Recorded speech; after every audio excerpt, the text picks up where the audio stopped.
Hi everybody, my name is Cesare, and today I'm gonna talk about this apps and mental models. I'm glad you're here and you're not scared by the title of the presentation, the keyword being and.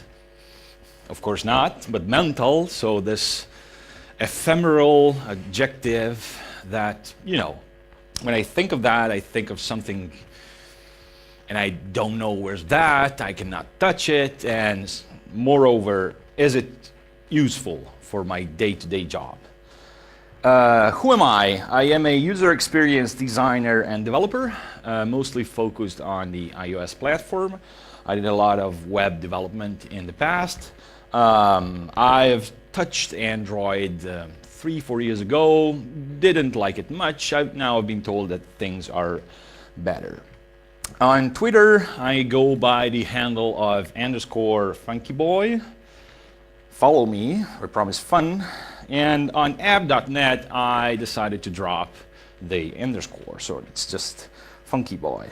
I blog here, I bid it, and I'm a member of the raywenderlich.com website. Ever heard of that? Okay, a few. We write tutorials.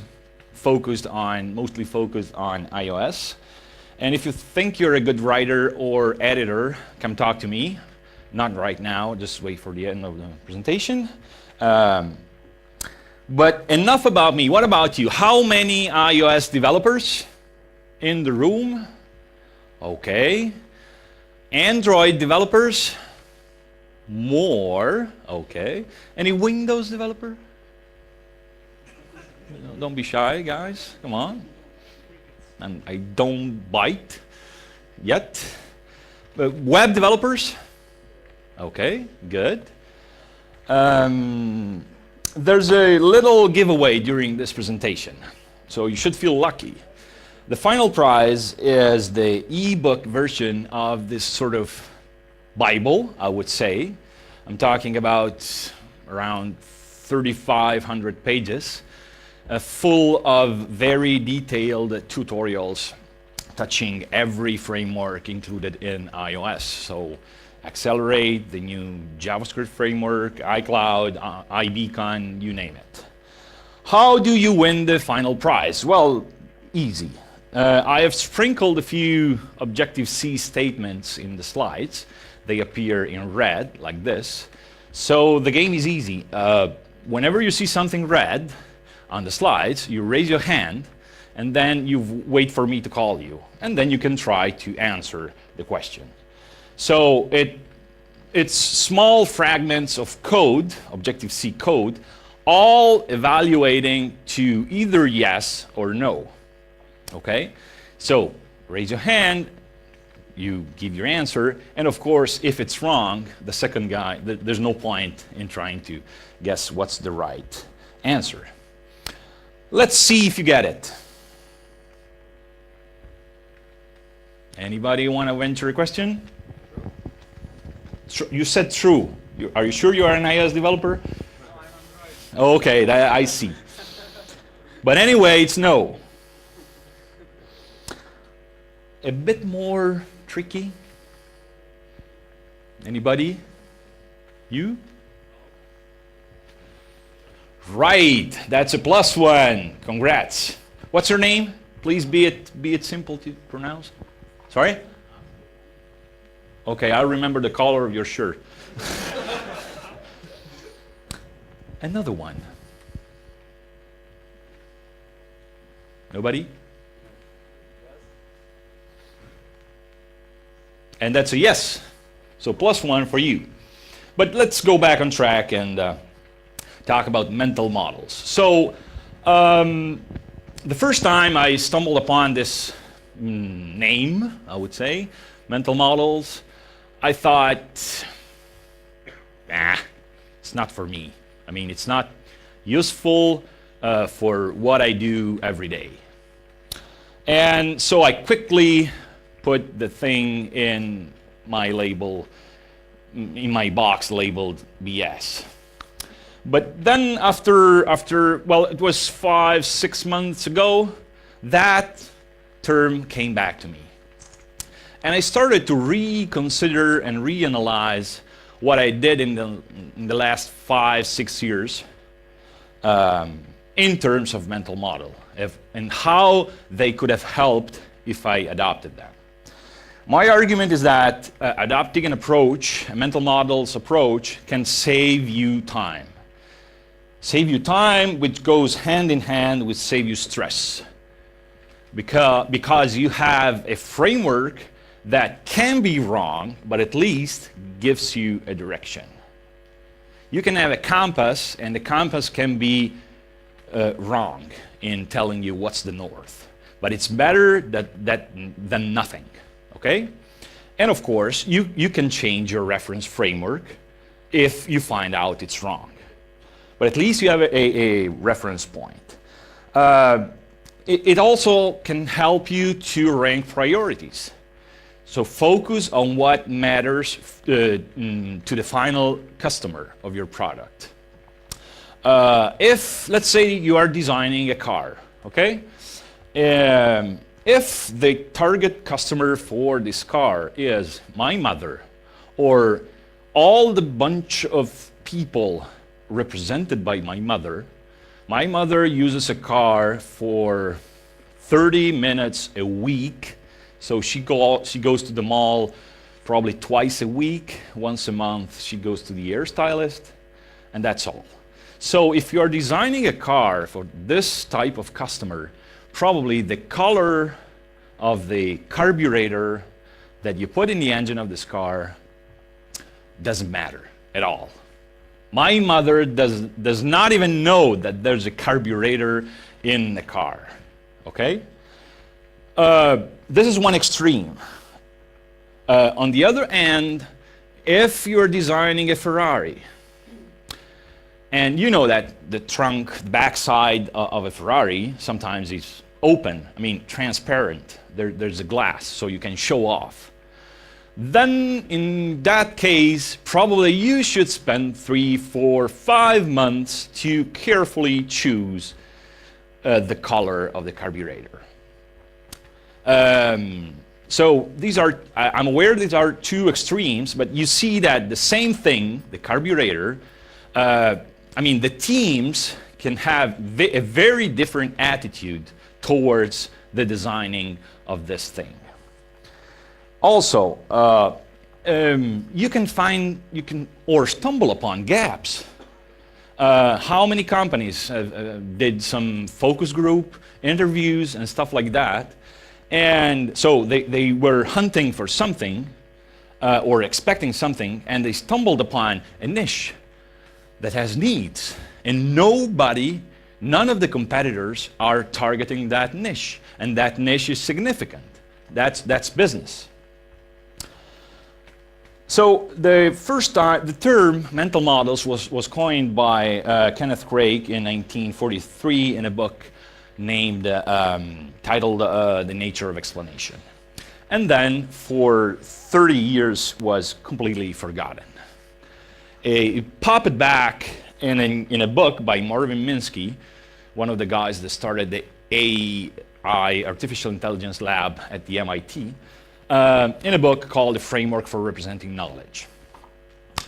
There are synonyms, of course, for mental models. One is frame, one is situation, another one can be set of expectations. The point is, you need a starting point. Much like when you deal with geometry, you need a Cartesian plane. So something that you use as a reference point. So when I was preparing the slides,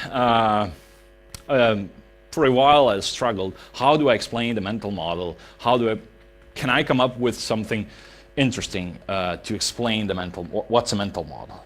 And so I thought that a frog was appropriate.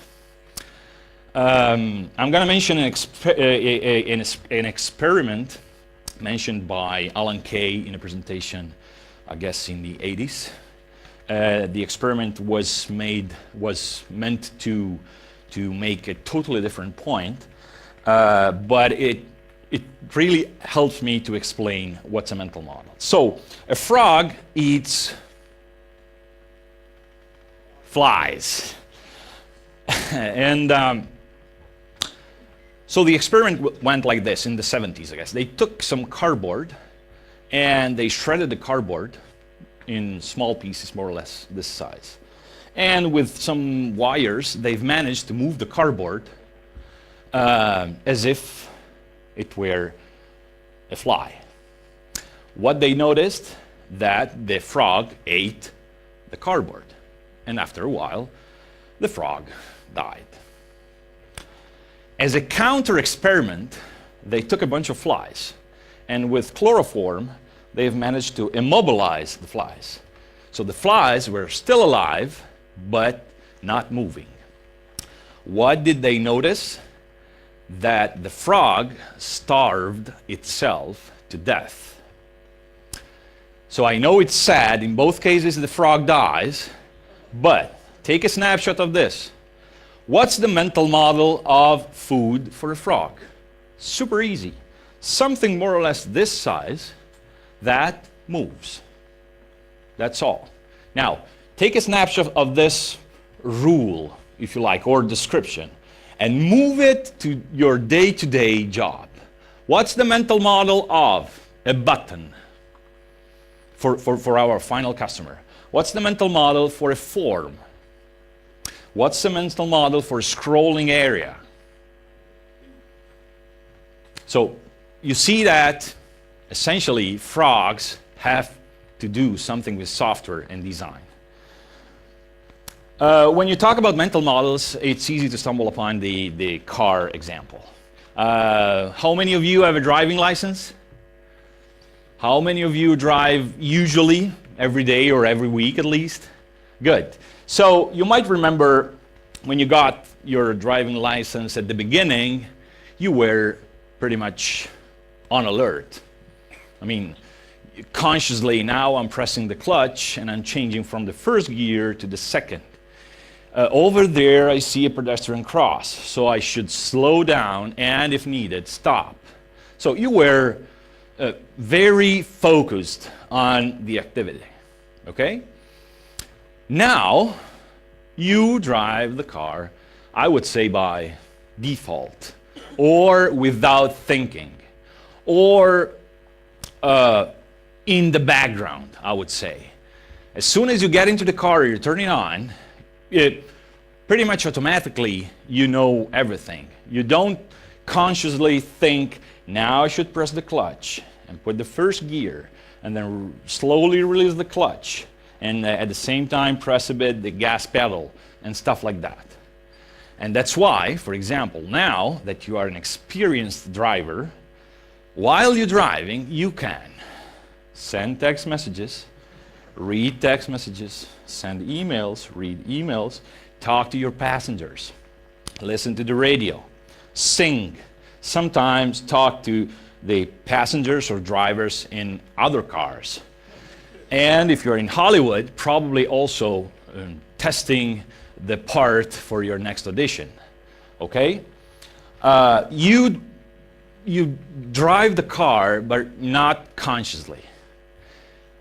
As a designer, I'd like my customers to use my products like that, without thinking.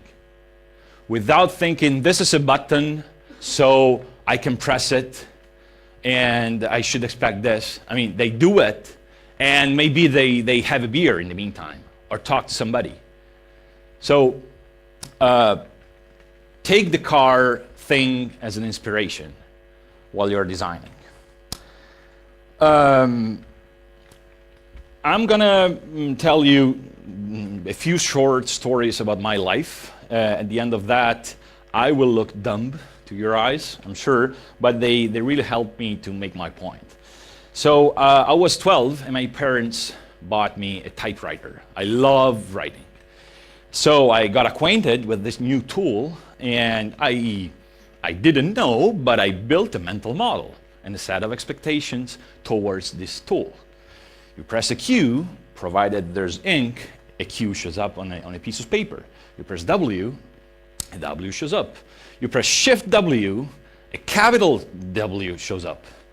Sometimes you have to remember to push this lever to go to the new line, That's all. So quickly I got acquainted, I started typing, and I wrote my novel.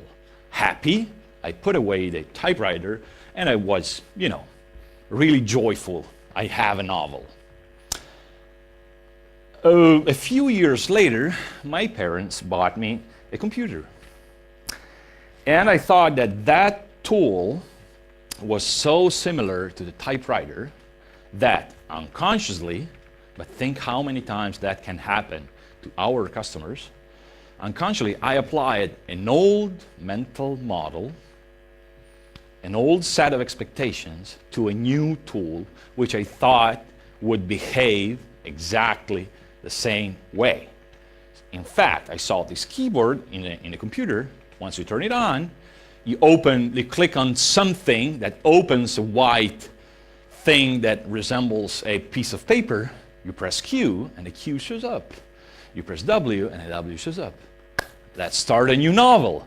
Type, type, type, type, type, type, type, type. Finish the novel, turn off the computer. Go to your friends to brag about this new tool and also brag about the new novel. Guys, you should come over because I have a new novel. They came over, I turned on the computer, and where's the novel? Where is it? Calculator? No, that has nothing to do with my novel. So, essentially I forgot to save. Nowadays we have autosave, and that's great. But the point is, my expectation of this thing, I applied an old and different set of expectations to a new tool. Otherwise, the mental models and the expectations of these two apparently similar tools are different, partially overlap. And so that's why the duck. What I thought, like some compiler does, is quacks like a duck, moves like a duck, so it must be a duck. Okay? It's time for a little interlude.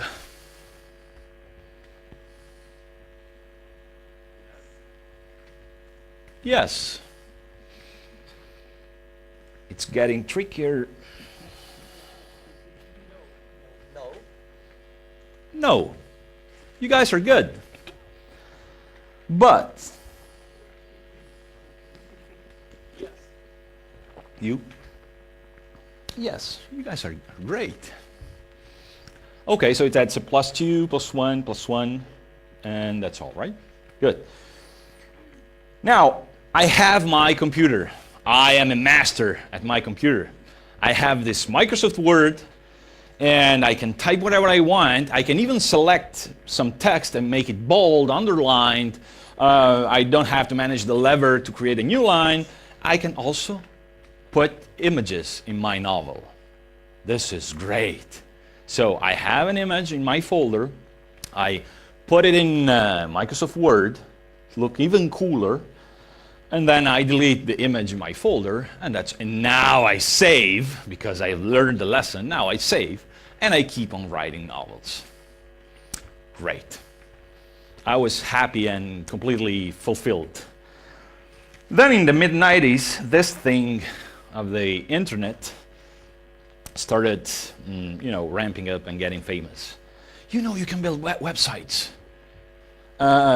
You put them online, people can read them, and you look even cooler than now. Great. There's this program. Have you ever used this one? You know what's that? It's Microsoft Front Page. I guess the first release was in '97. That makes me feel a bit old, but no worries. So this program is very similar to me to Microsoft Word. So at least here you see the code, but you could also see a live preview of the website. And so you can put text in there, but also images. Great. I have an image in my folder. I put it in the program, save it. preview my new shiny website, delete the image in the folder. Turn off the computer and go to the friends to brag again. Now I have a website. I don't write novels anymore. I am a star of the web. You guys should come over and see my new website. Okay, turn on the computer, preview the website, and the images were gone. Because Microsoft front page and HTML in general references images by path, does not bundle images as Microsoft Word does in the document. Okay? So again, similar UI and user experience, I would say. So for me and for our customers, similar expectations, but not true at all. Again, the two models partially overlap. There's a gap. And nowadays, many companies fill the gap in three different ways. Not designing a better product, but shipping the product with a manual. Of course, nobody knows how to use our thing. We'll put a big manual in there, and so they'll learn. Put a walkthrough in there. There's been a lot of debate about the walkthroughs in applications. Or the third one, of course, marketing. Marketing fixes everything, okay? So the story of the computer, I really lived that, but I read that 2-3 years ago when I read this book by Joel Spolsky. The title of the book is User Interface Design for Programmers. And there's this quote, a user interface is well designed when the program behaves exactly how the user thought it would. Because what happens between the designer and the users or customers? I prefer to serve customers. Well, they're both human beings, but they cannot talk to each other. There's a wall in between. And the way they talk is mediated by the product. So in the case of software, what I did, I schematized the structure of a software product like this, more or less, like an onion. So at the core, there's data, and then there's logic, and finally, there's the user interface. This is what we see. These customers. But, designers. Customers see this. There's UI, and then there's something magic. Okay?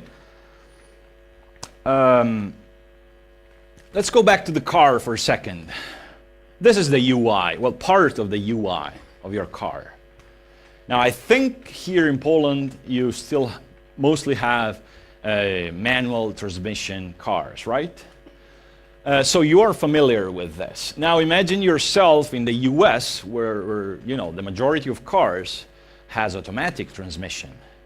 Okay, so you get into this car and immediately you think something's missing. Or as a customer of a software product, you would say there's a bug. Whereas, US people probably are a bit like this when they see something. Hey, I don't need 3 pedals. What's the third for? Moreover, it's not just the UI. So it's not just the tools that allow you to interact with something. It's also what's surrounding. For example, when I rent a car in the US and I drive for 8 hours, in the evening, I'm way more tired than when I drive a car for 8 hours back home. And why is that? Because I'm home. I know that signs are green. I know I'm familiar with the culture that surrounds me. even with the landscape, if you like. I know what's the implicit policy of driving on a highway and stuff like that. And I'm less familiar with what's in the US or any other country, not even to mention countries in which you drive on the left. I cannot drive on the left. Or if I do, I end up really jaded after 10 minutes. Okay? So, but there's some middle ground. As long as the interaction model matches a behavior, that's what I'm interested in. So going back to the quote of Joel Spolsky, I rephrased that a bit and shortened that a bit. So designing is hiding implementation details. Or designing is choosing which implementation details to hide, if you like. Think of some software in the 90s. More or less every software had a very complex settings panel. Okay? Why is that? Well, I claim that every choice that I can make in a settings panel is a non-choice made at design time. As a designer, I do not want to take the responsibility to make this choice. So what do? I dump it on the final user. So you're not doing your job in that case. Your job is putting yourself in the shoes of the customer and trying to build something that fulfills a need or solves a problem. Okay? And that happens a lot in software. Take the Mac. Have you ever wondered why you cannot choose the font of built-in components? You cannot. You can change the size of the font, but you cannot change the font in the operative system. Somebody has made that choice for you. And nowadays, probably because I'm used to that, lazy or whatever, if you show me a new operative system that during the installation asks me, which font do you want to use? I throw away the operative system, the computer, and probably also the table on which the computer is standing. I do not want to make that choice. So that I can get started with my thing, and in this case, my new operative system, immediately. I do not care. I never felt the need to change the font on the Mac. The same on iOS. Rephrasing again, the designing is choosing which implementation details to show. Now, think of any internet-enabled application that you have on your phone, okay? You press a button or pull to refresh, and this thing pulls new data in a stream. This happens in every application, or most of the applications, Facebook, Twitter, you name it. So the customer sees a spinner, probably, and the old stuff scrolling down and the new stuff popping up. That's all. But we all know what happens behind the scenes. An HTTP socket is open towards a server in Alabama. That triggers a query on a database. The database returns data, which are then formatted in JSON, and along the same socket, new data get to the device, more or less. We don't show that in the UI. We don't need to. So implicitly, we are already doing a good job, probably just by copying others.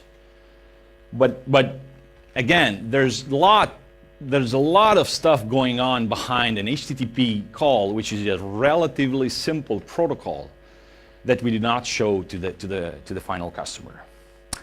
And also, designing is an attitude. So, of course, there are generic rules that you should apply always, like UI components should have a good contrast. A button should look like a button, something interactive that I can interact with, touch, and expect something to change, and stuff like that. But this happens because consciously or unconsciously, there's an attitude in the designer, in the team of designers, and in the designing process.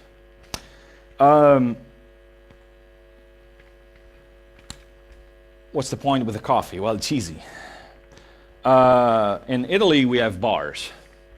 So you go to a bar, usually you don't even sit down. You go straight to the bartender and say, you want coffee. And when you get the coffee, you might notice, if the bartender is a real bartender, he does for him, very unnatural gesture. So he has the cup, presumably with the right hand. He puts the cup on the, I don't remember, on the shelf, I would say, and he turns the cup in a way that I, on the other side, can pick the cup with my right hand. So it's very unnatural if you try to do it. You put it and you have to do something like this, or you use your left hand. This shows care. This shows that the bartender cares about me. It's a small gesture, very small. But if he does that, I don't need to turn the cup. Okay? The evil is in the details. And of course, if my customer is left-handed, so he has to turn the cup back, still he can realize that I, as a bartender, cared for him. So my bet was wrong. He was left-handed, but still I tried. That's the point. This is what I mean by attitude. So the focus of this very simple action is towards the other, not me. And the same should happen when you design software products, or any product for that matter. Sometimes it happens to designers. They need to show off. They need, there was a big debate on dribble and the dribblization of design. I don't know if you have read that. Because this collection of designs, usually static designs, is primarily meant to show off as a designer and be hired by somebody else. So in this specific case, the focus is on the designer. I want to show off. I want to get hired or known. I do not want to solve someone else's problem. I like to think of mental models also as something that you throw in a situation. It changes something, and then I can throw it away again. Okay? But the important part is that it changes something.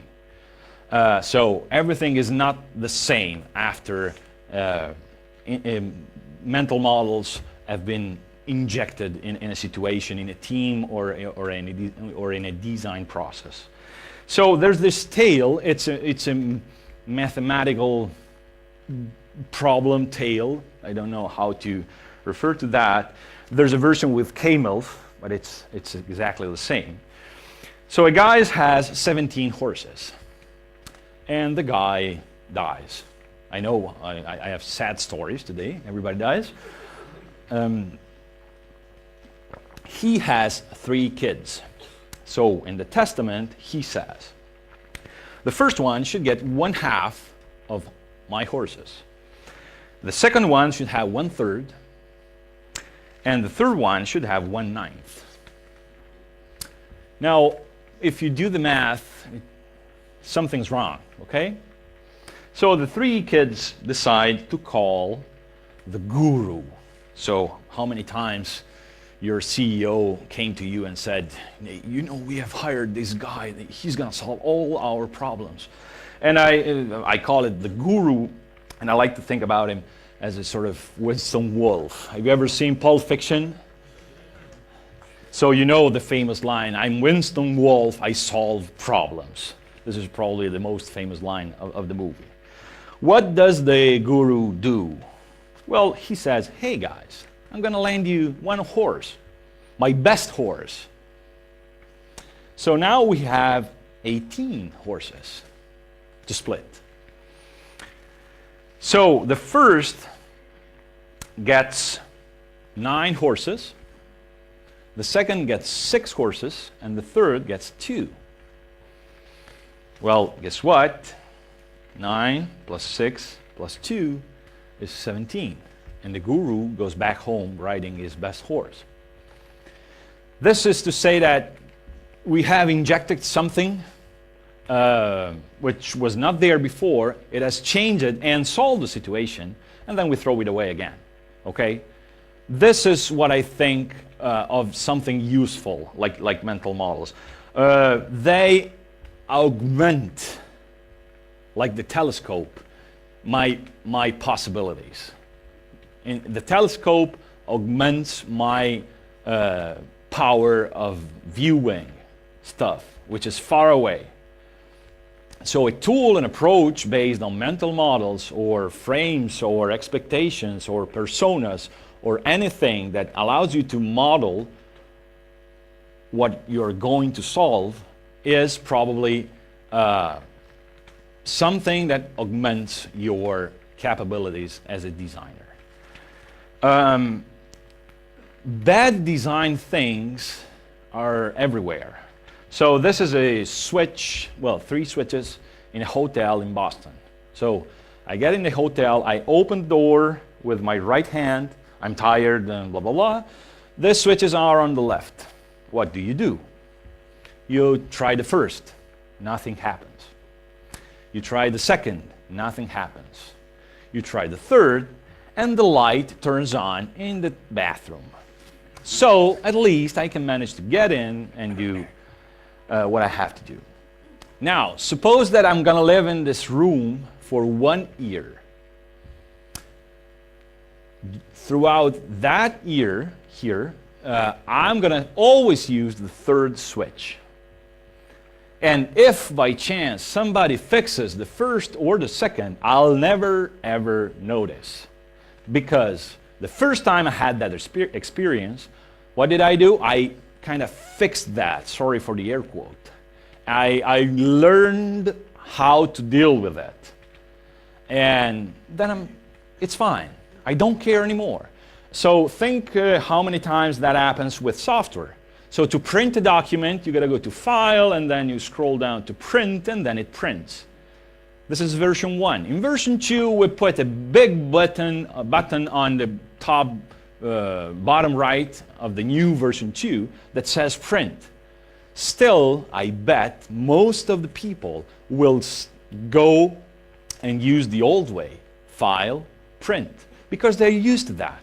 Because people in general are lazy, and they tend, as I did with my typewriter, with my computer, with my Microsoft Word versus front page, tend to apply previous knowledge to situations that look, but just look, similar to older situations.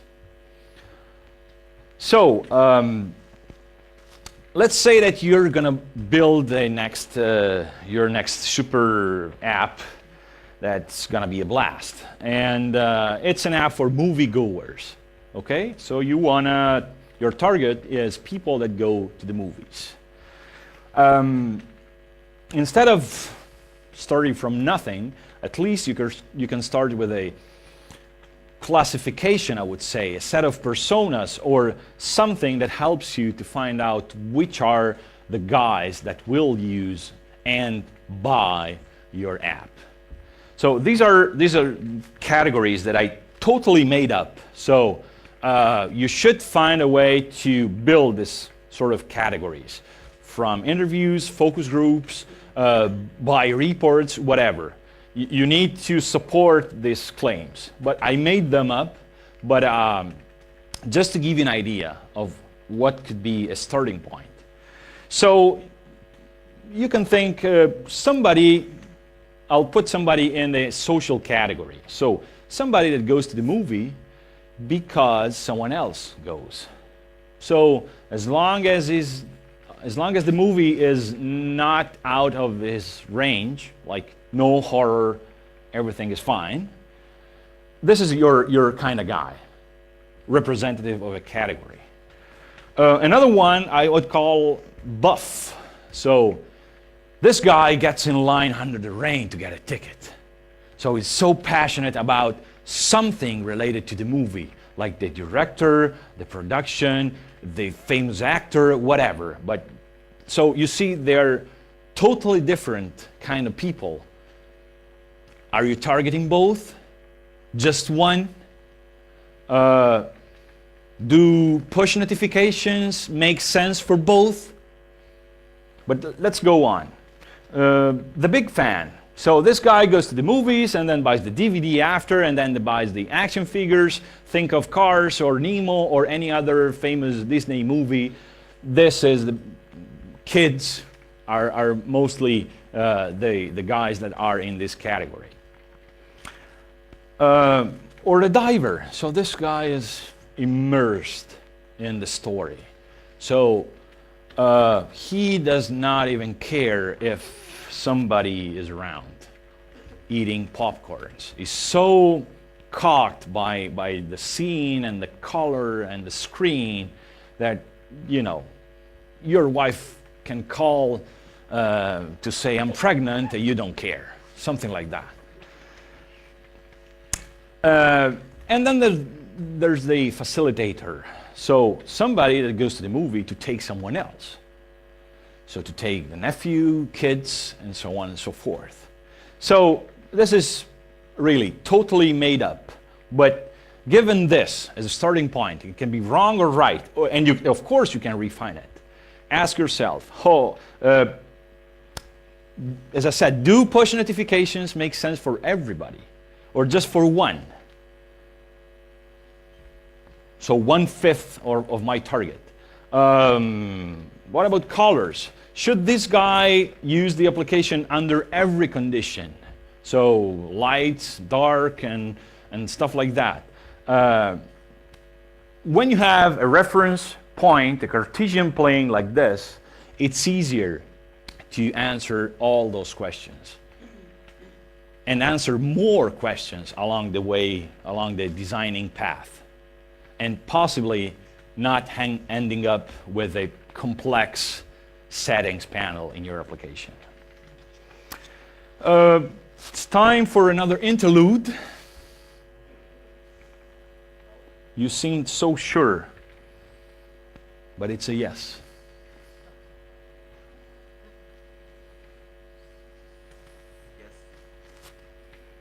Yes, so you have +2. Let's see if the next one helps to. You're unlucky today, that's a no. But you get a warning, at least. Objective-C is a funny language. This is not code, but it's red. You want to try to answer that? It's still a Boolean question. Yes, Apple mentions mental models in the documentation. And again, the focus is more or less what I've described. So try to put yourself in the shoes and in the expectations box of the final customer. I'd like to close with a quote. This is not red, but if you want, you can try to guess the owner. He's a very famous guy.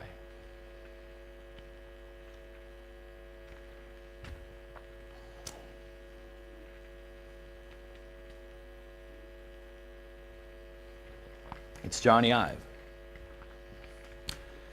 So designing, in his terms, is also filling a gap. That gap that goes between what I expect and what I get as a result. And this has worked for centuries.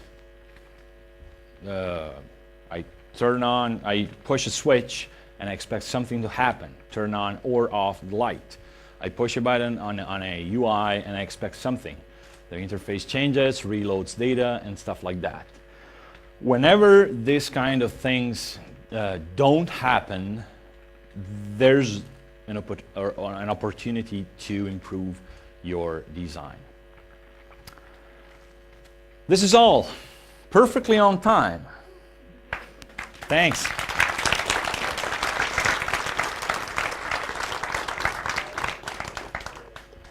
If you have questions, if you do not have questions or prefer to discuss, I see we have a +2 and +2, right? So later we'll work out how can we split this. Sorry? Oh, I don't have any extra. Oh, you guys can box or whatever if you like. Anyway, if you do not have questions or you're shy, you can meet me in the hall. I'm around until tomorrow at 8 a.m. If you have some serious questions, probably it's better to ask them before getting drunk. That's all I have. No question. Thanks.